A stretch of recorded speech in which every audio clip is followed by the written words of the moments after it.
Shalom para todos, bom dia para você que está aqui no templo, bom dia para você que estará acompanhando o culto em casa. Deus te abençoe grandemente. Eu te convido a tomar a sua Bíblia, por favor, na carta de Paulo aos Efésios, no capítulo 6. Efésios 6, e nós faremos a leitura do verso 10 até o verso 20. Diz assim a palavra do Senhor: quanto ao mais, sede fortalecidos no Senhor e na força do seu poder, revesti-vos de toda a armadura de Deus, para poderdes ficar firmes contra as ciladas do diabo. Porque a nossa luta não é contra o sangue e a carne, e sim contra os principados e potestades, contra os dominadores deste mundo tenebroso, contra as forças espirituais do mal nas regiões celestes. Portanto, tomai toda a armadura de Deus, para que possais resistir no dia mau, e depois de terdes vencido tudo, permanecer inabaláveis. Estai, pois, firmes, cingindo-vos com a verdade, e vestindo-vos da couraça da justiça.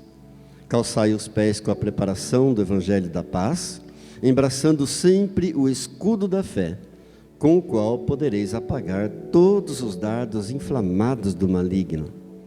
Tomai também o capacete da salvação e a espada do Espírito, que é a palavra de Deus, com toda oração e súplica, orando em todo o tempo no Espírito, para isto vigiando com toda perseverança e súplica por todos os santos, e também por mim, para que me seja dada no abrir da minha boca a palavra, para com intrepidez fazer conhecido o mistério do Evangelho, pelo qual sou embaixador em cadeias, para que em Cristo eu seja ousado para falar, como me cumpre fazê-lo.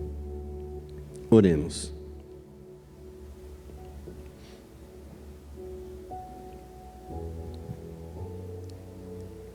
Querido Deus, querido Pai, em Ti, Senhor, nos refugiamos nesta manhã, neste momento,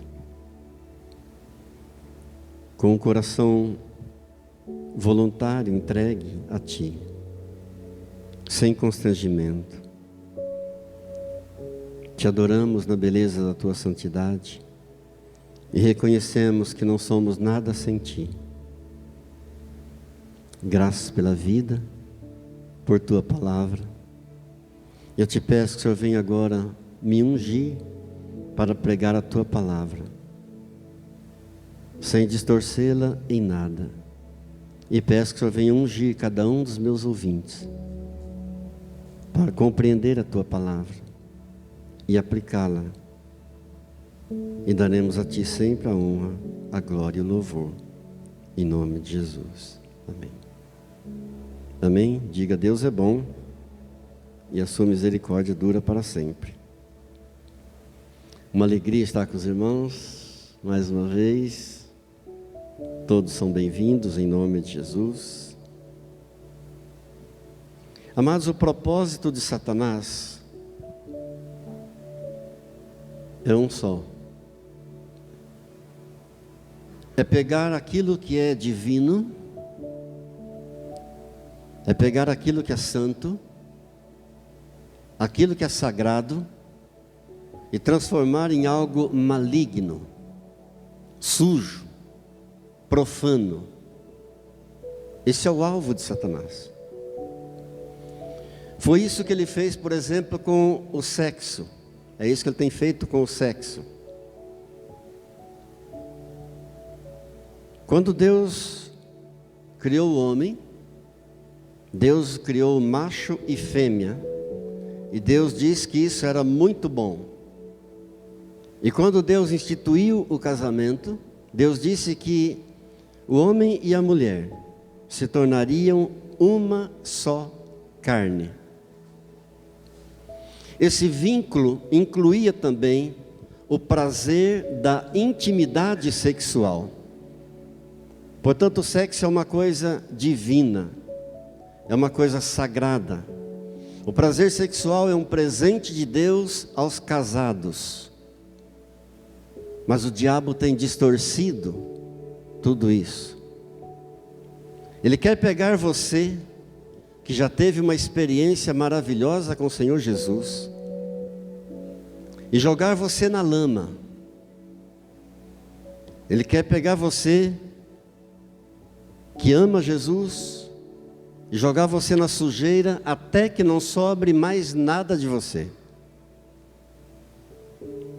E a única coisa capaz de nos mantermos de pé, a única coisa capaz de nos mantermos firmes na caminhada com Jesus, é a palavra de Deus, é as sagradas Escrituras. Daí a importância das nossas reuniões, a importância do culto. Você precisa reconhecer que a experiência que você tem com Deus no culto, é isso que vai manter você na caminhada com Deus. Graças a Deus, a igreja pode oferecer várias opções. Nós continuamos gravando o culto. Desde o começo da pandemia, nós mantivemos as gravações. Temos o culto semanal. Temos as células, as reuniões caseiras.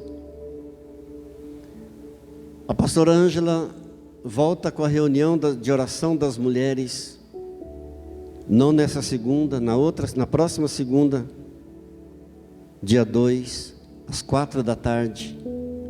Mais uma opção para as mulheres estarem reunidas em torno da palavra de Deus. Para quê? Para que Deus possa operar em você, para que você possa buscar a presença de Deus, você possa ver a glória de Deus, não por causa de mim, não por causa de alguma pessoa, mas por causa do Espírito Santo de Deus. Amém? É o Espírito Santo de Deus que toca as pessoas, é Ele que cura, é Ele que conserta os problemas, é o Espírito Santo quem encoraja aquele que está desanimado, é o Espírito Santo que levanta o que está abatido, é o Espírito Santo de Deus que fortalece aquele que está se sentindo fraco. E é isso que vai manter você firme no caminho do Senhor. É a interação com a palavra, a interação com os irmãos, nas reuniões, a tua oração em casa, com a família, com os filhos, com o cônjuge. É isso que vai manter você firme no caminho do Senhor. É a operação do Espírito Santo, é o fluir do Espírito Santo de Deus. É isso que vai suprir as suas necessidades. É isso que vai suprir as minhas necessidades. Glória a Deus. Qual é o efeito da palavra de Deus? Lá em Atos dos Apóstolos, no capítulo 2, no verso 4, a Bíblia nos informa que naquele dia, no dia de Pentecostes, todos ficaram cheios do Espírito Santo e passaram a falar em outras línguas, segundo o Espírito Santo lhes concedia que falassem. Todos ficaram cheios do Espírito Santo e começaram a falar em outras línguas, a ponto de os incrédulos olharem para eles e dizerem que eles estavam bêbados. Foi a primeira ministração da palavra de Deus no dia de Pentecostes, e todos ficaram cheios do Espírito Santo. Tem algo maravilhoso que acontece quando a palavra de Deus ela é ministrada na unção do Espírito Santo. Acontece algo sobrenatural. Se você está precisando de cura, ela vai tocar você. Se você estiver precisando de encorajamento, ela vai tocar você. Se você estiver se sentindo fraco e precisando de forças, ela vai tocar você. A palavra de Deus vai revolucionar a tua vida. Interessante que a mesma palavra, suponhamos que alguém tenha entrado aqui precisando de uma cura física, a palavra vai tocar você. Alguém entrou preocupado ou ansioso ou com medo, a mesma palavra vai tocar você. É o fluir do Espírito, é assim que o Espírito trabalha, é assim que Deus opera em nós, pelo poder da sua palavra, quando ministrada na unção do Espírito Santo. A mesma palavra atinge a várias necessidades em várias pessoas, simultaneamente. Diga, Deus é bom. Glória a Deus. Há uma fome hoje da palavra de Deus no mundo inteiro. Graças a Deus. Há uma fome muito grande pela palavra de Deus. Os nossos jovens estão precisando desesperadamente de um avivamento.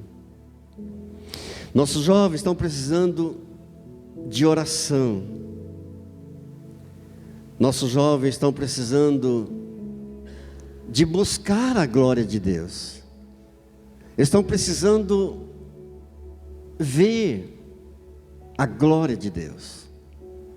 Eu peço sempre aos pais que nunca deixem de orar pelos filhos, especialmente crianças e jovens.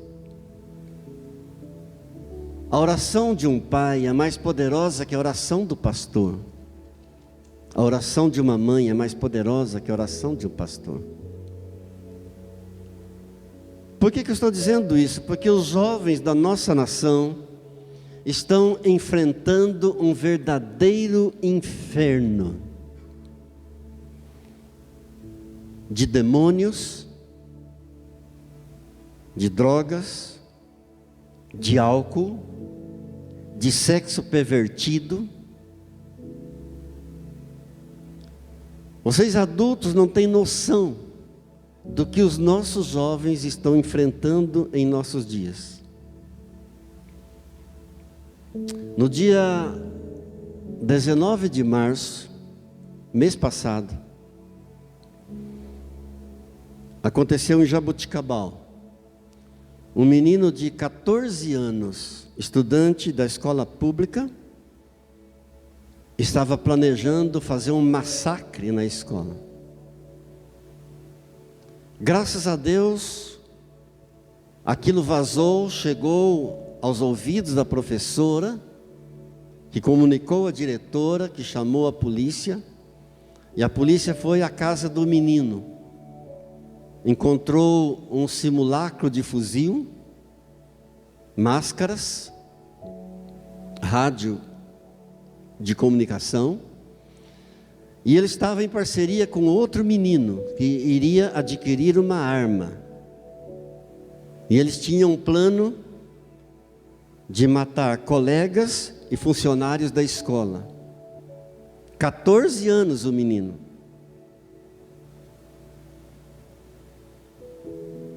Graças a Deus que foi descoberto antes. Teria sido um massacre daqueles terríveis que nós vemos acontecendo em tantos lugares.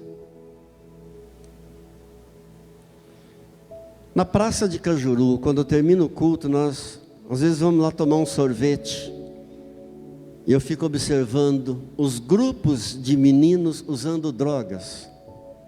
Meninos de 12 a 17, Não mais que isso. Você vê de longe a fumaça, você sente o cheiro de longe.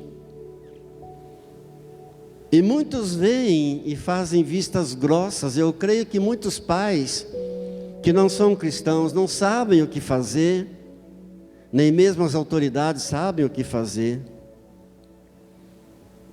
A única coisa capaz de libertar um bêbado, seja ele jovem ou seja ele velho, a única coisa capaz de libertar um viciado é a palavra de Deus, quando pregada na unção do Espírito Santo de Deus. Glórias a Deus.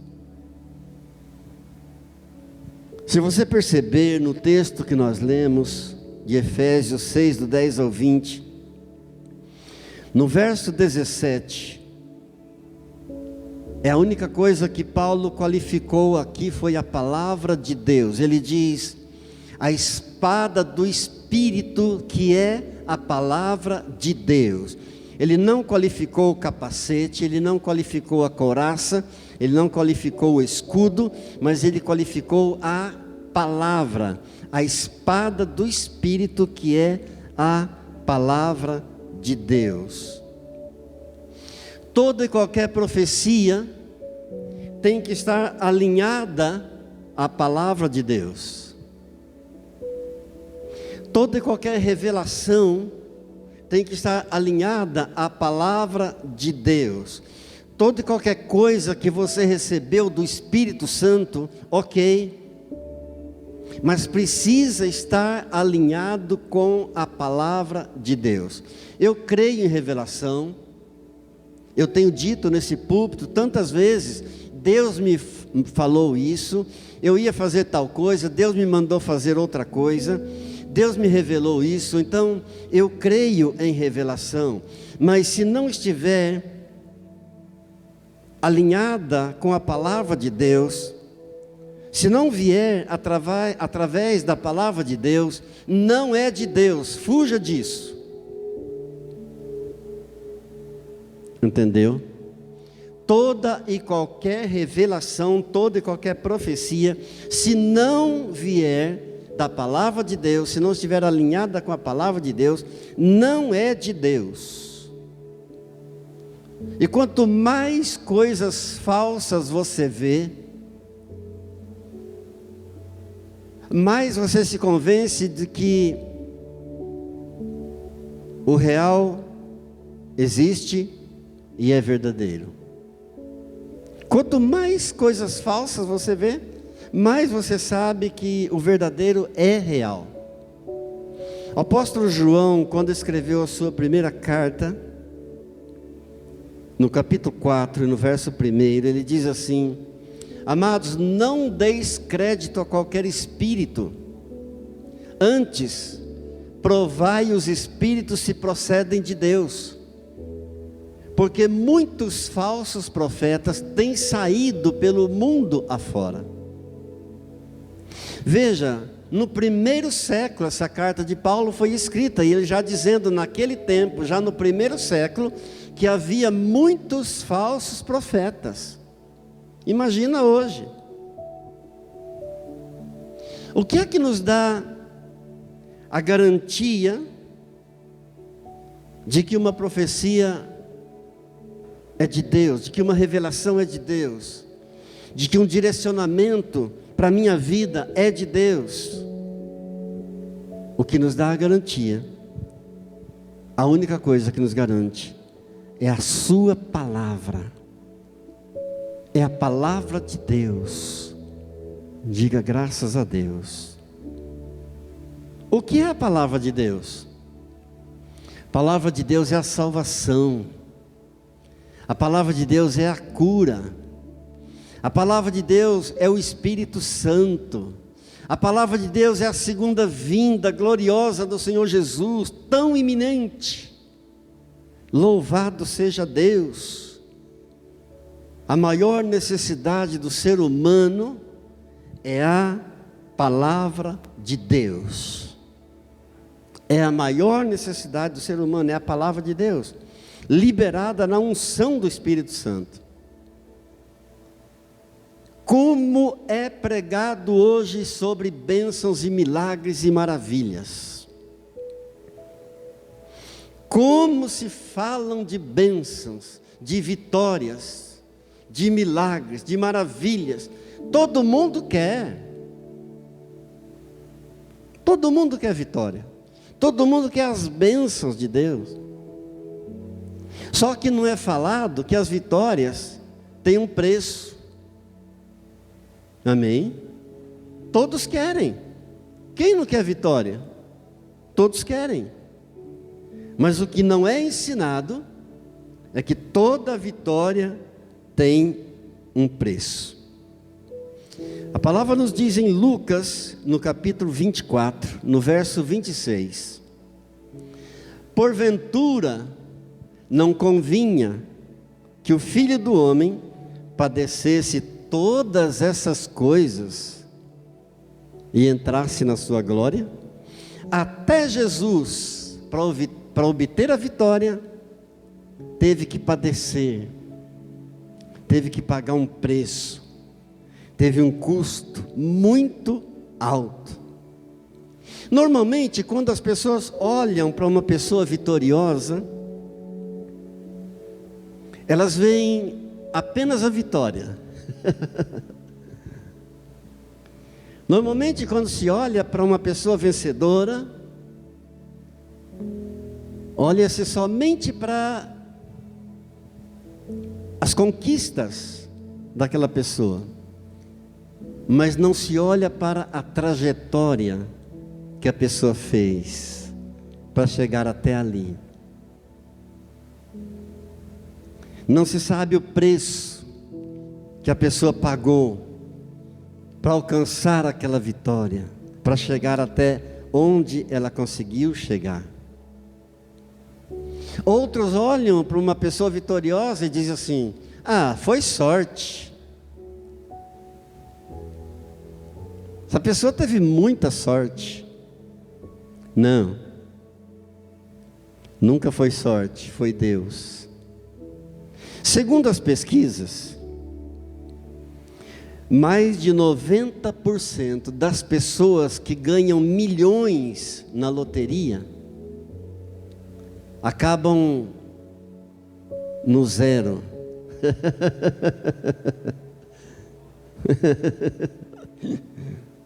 Voltam na estaca zero. Mais de 90% de pessoas que recebem milhões e milhões. Na semana passada mesmo, está no noticiário, um senhor de Minas Gerais, que recebeu 10 milhões na loteria, mas voltou à estaca zero, e os filhos estão passando fome. Você viu?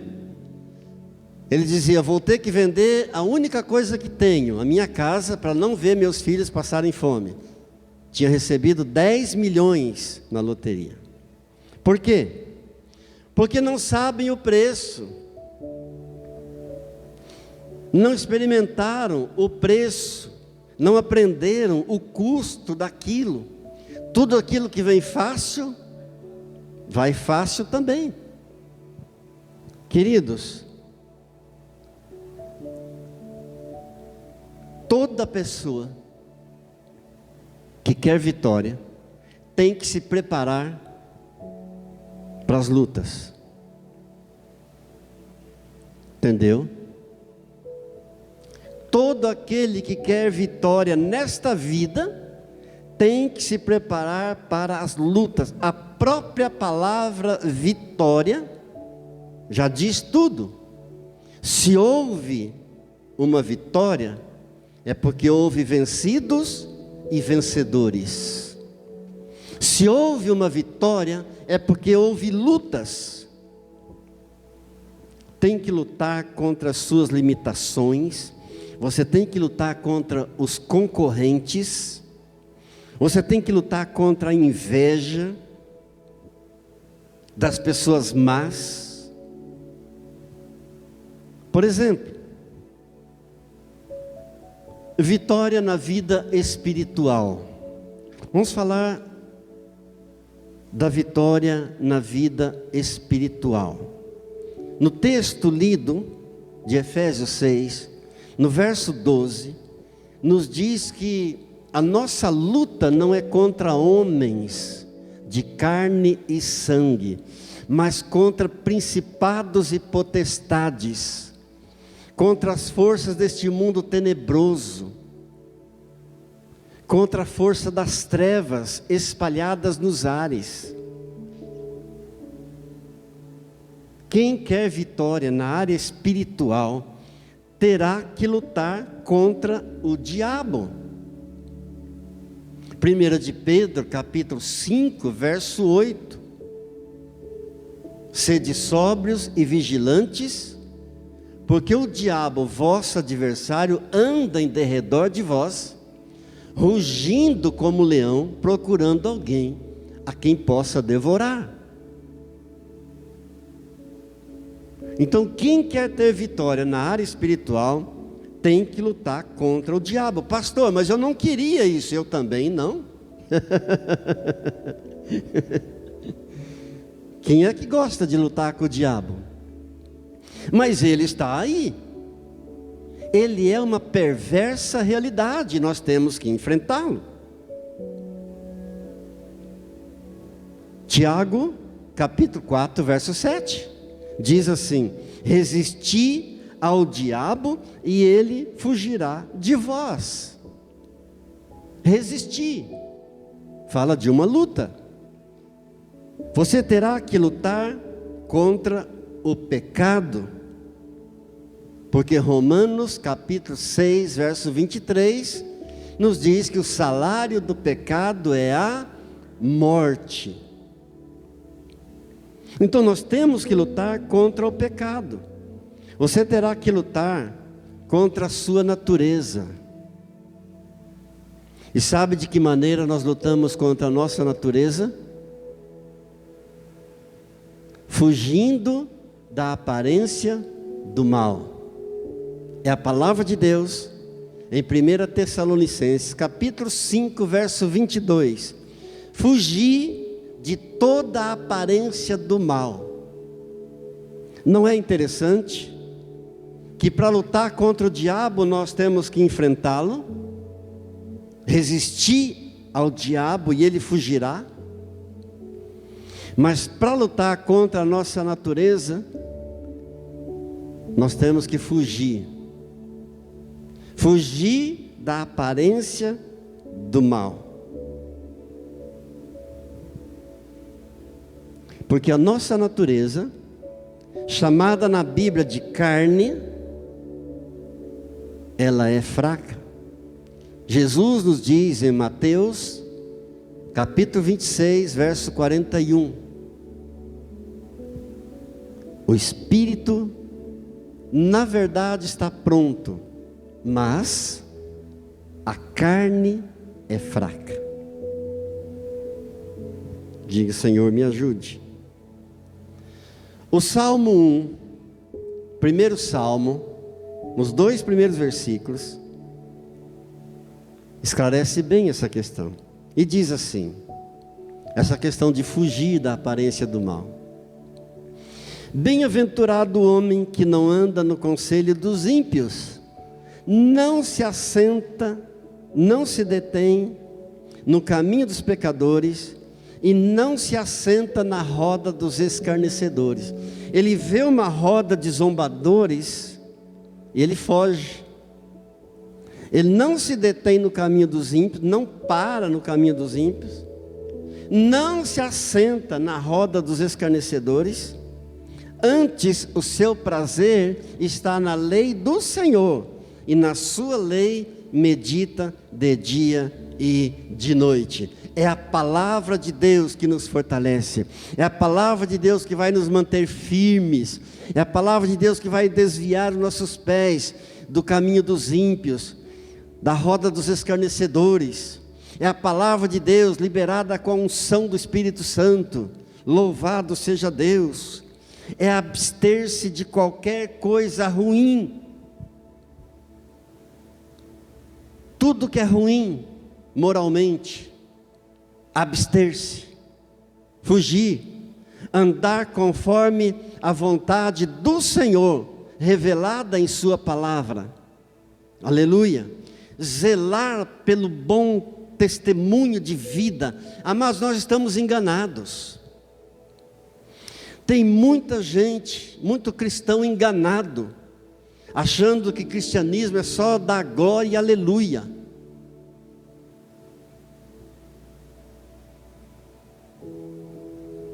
Por que é que muitos abandonam o caminho de Deus?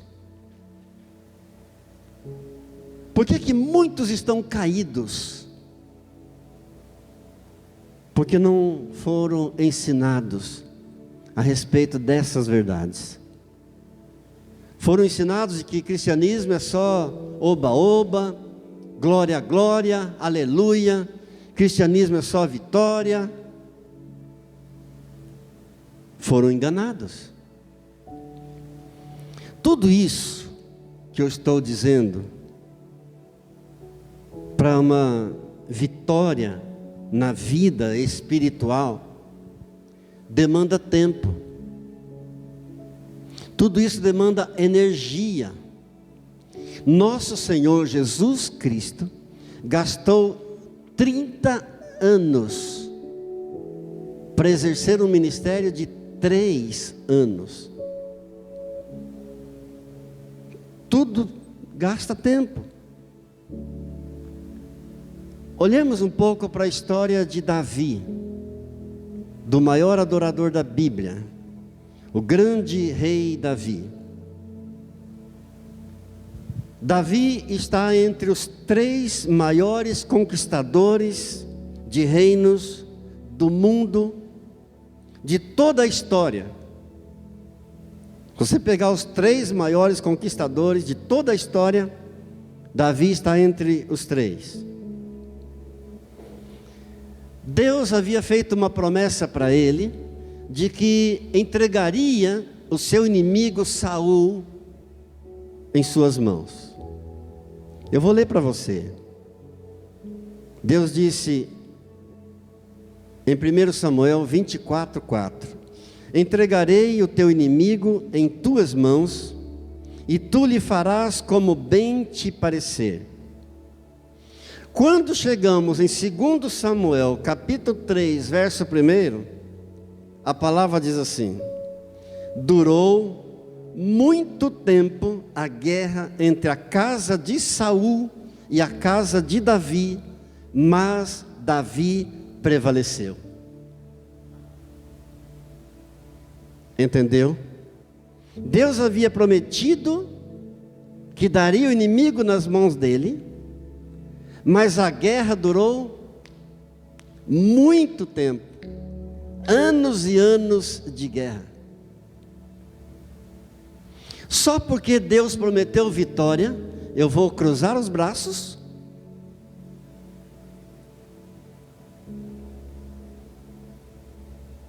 e a minha parte, o que eu tenho que fazer?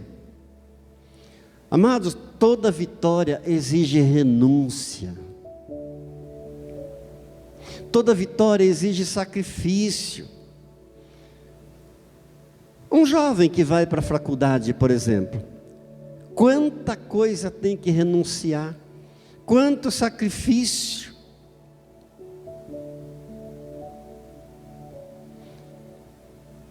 Quando eu fui para a escola de hotelaria, em Águas de São Pedro, na década de 70, hoje me considero uma pessoa próspera. Eu sou um homem próspero pela graça de Deus. E prosperidade não significa ter dinheiro. Prosperidade não significa ter muitos bens. Prosperidade significa você não ter falta de nada. E pela graça de Deus eu não tenho falta de nada. Mas quando eu fui fazer a escola de hotelaria e trabalhar nessa área, quanta coisa tive que renunciar, Quantas reuniões de família eu não pude estar presente porque estava escalado para trabalhar. Quantos natais eu passei trabalhando. Quantos finais de semana trabalhando. Mas hoje, pela graça de Deus, posso olhar para 3 filhos formados, um apartamento ainda que simples, mas no meu nome, para morar, uma aposentadoria que dá algum descanso, alguma tranquilidade. E todos nós, é assim com todos. Quantas coisas você teve que renunciar, que sacrificar, para chegar aonde você chegou. Temos que renunciar a coisa que nós gostamos. Quantas coisas você teve que renunciar que você gosta muito, mas você teve que abrir mão. Você teve que renunciar posição, renunciar a conforto. É assim com todos nessa vida.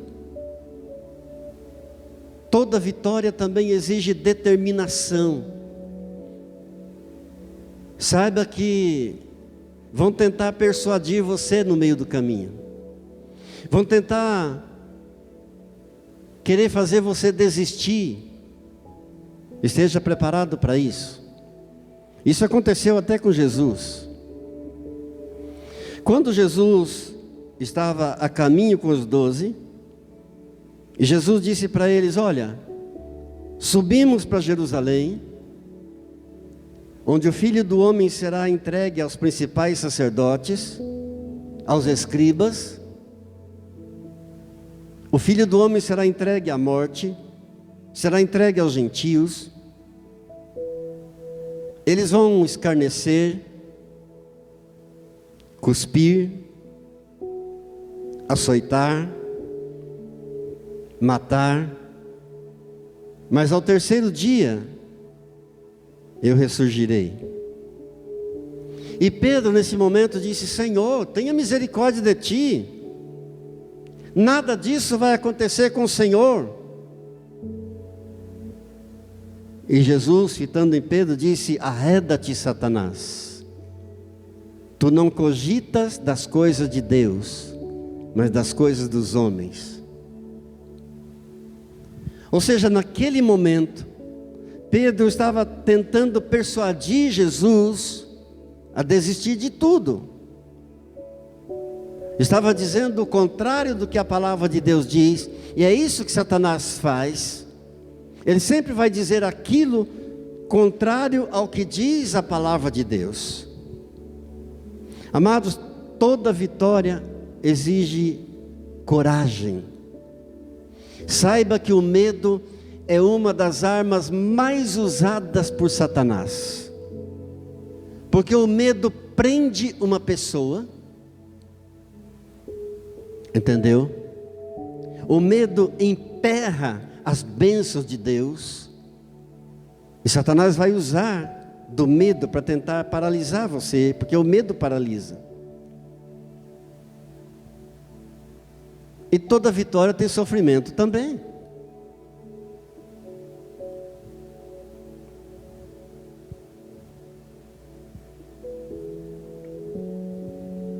Tem sofrimento, tem desgaste. Tem desgaste físico. Desgaste emocional.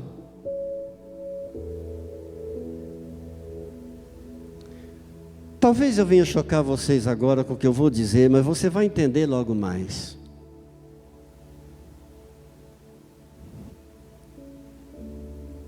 Toda vitória também tem derrotas. Pastor, mas sempre ouvi que com Jesus é só vitória. Sim. Com Jesus é só vitória contra o diabo. Com Jesus é só vitória contra o pecado. Mas para vitórias aqui nesta vida, existem derrotas também.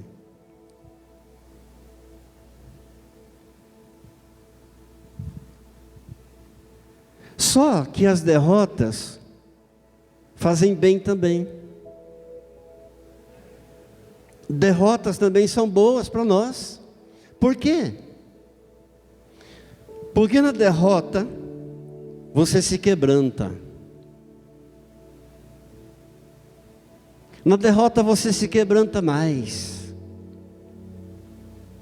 Na derrota você se humilha mais. Na derrota você reconhece as tuas fraquezas, as tuas limitações. Na derrota você reconhece a tua fragilidade. E você ora com mais intensidade. Na derrota você vai aos pés de Jesus e você ora: Senhor, aonde foi que eu errei?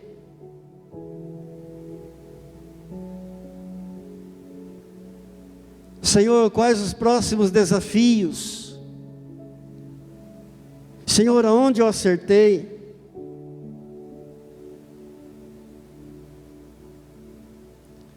A nossa morte física, por exemplo, é uma derrota.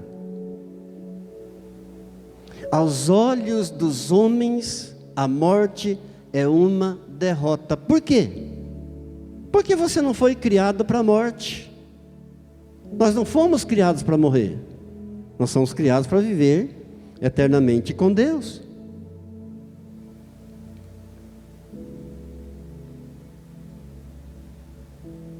Mas, aos olhos de Deus, a nossa morte não é uma derrota. Pelo contrário, a palavra de Deus nos diz no Salmo 116, no verso 15: preciosa é aos olhos do Senhor a morte dos seus santos. Amém. E por que a nossa morte é preciosa para Deus? Porque vamos para mais pertinho dele.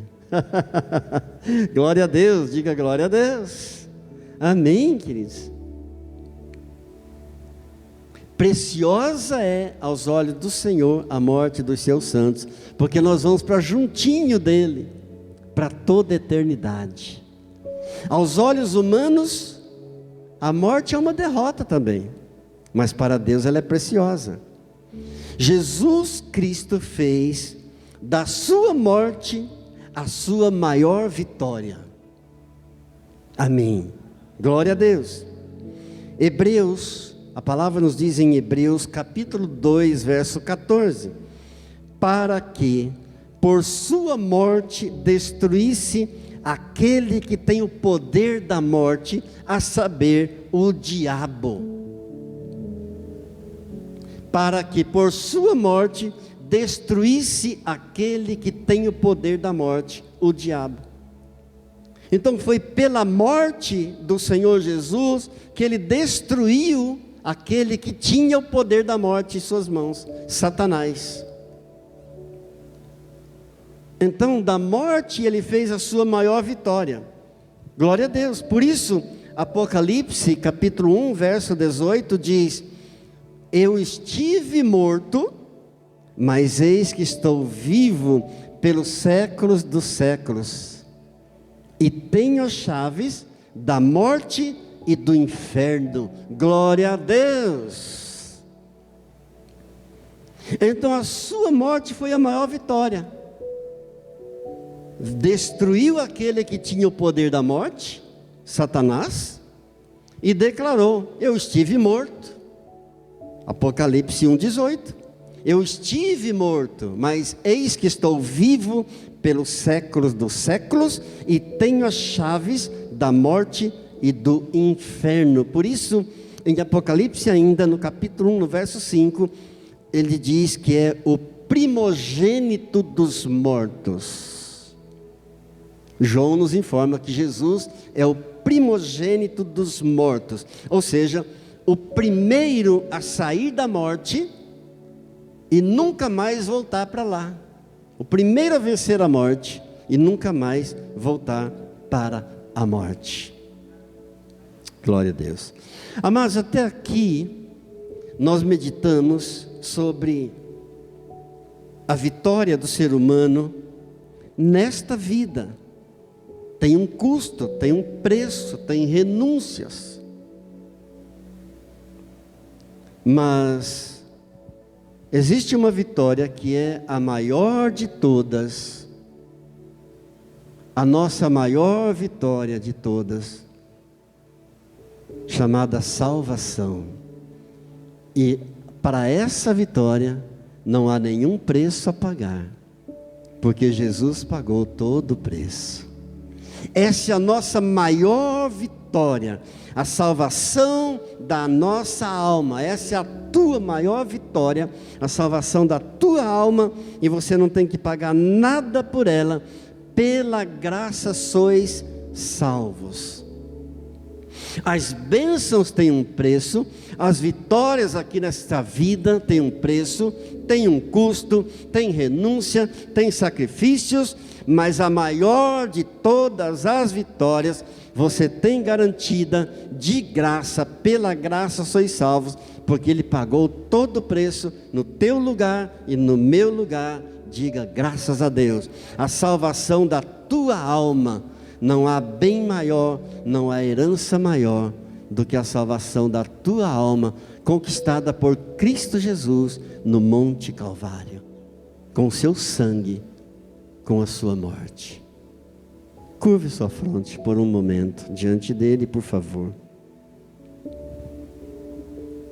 Querido Jesus, graças por tua palavra, que nos cura, que nos alimenta, que nos fortalece. Querido Jesus, nós te amamos por esse preço tão alto que o Senhor pagou, por nossa maior vitória. Porque as vitórias aqui neste mundo são efêmeras. As conquistas aqui, Senhor, são de coisas passageiras. Porque um dia tudo será destruído. Mas a maior vitória o Senhor conquistou lá na cruz para nós. Muito obrigado, Jesus. E essa ninguém pode roubar, ninguém pode tirá-la de nós, porque custou um preço muito alto, o teu sangue. Obrigado, Jesus. Tu és a nossa rocha habitável, Tu és a nossa bendita esperança, que tem nos acolhido desde o nosso nascimento. Obrigado, Jesus, pela salvação eterna. Tu és a minha rocha, a minha fortaleza. Livra-me, Senhor, das mãos do ímpio. Livra-me, Senhor, das garras do homem injusto e cruel. Livra-me, Senhor, do homem mau, do invejoso. Senhor, Tu és a minha esperança, o meu Deus. Tu és a minha confiança desde a minha mocidade. Senhor, em Ti eu tenho me apoiado e tenho me sentido fortalecido, sustentado pela Tua graça, Senhor. Tu és o motivo dos meus louvores, Tu és o motivo da minha canção. Cantarei sempre os Teus louvores, bendirei sempre o Teu santo nome, aleluia. Exultarei, obrigado, Jesus, e louvarei o Teu nome, na congregação dos justos, na presença dos santos do Senhor. Muito obrigado, porque preciosa é aos olhos do Senhor a morte dos santos. Graças, Pai, honras e louvores. Bendito seja o Teu nome. Pai, eu oro por cada irmão, por cada membro desta denominação, onde estiverem nesta hora, os que estão em casa, os que estão longe. Pai, eu peço que sejam fortalecidos também. Deus, aos que estão viajando, aos que irão viajar, eu peço a tua bênção, a tua proteção. Pai, aos que estão enfermos, eu peço a tua cura, Deus. Pai, aos mantenedores desta obra, eu peço a tua bênção, e que o Senhor não deixe faltar nada para eles. Ó Deus, eles têm sido fiéis ao Senhor, e o Senhor será fiel também, o Senhor é fiel. Por isso te damos toda a honra, toda a glória, todo o poder, todo o louvor e toda a nossa adoração, em nome de Jesus.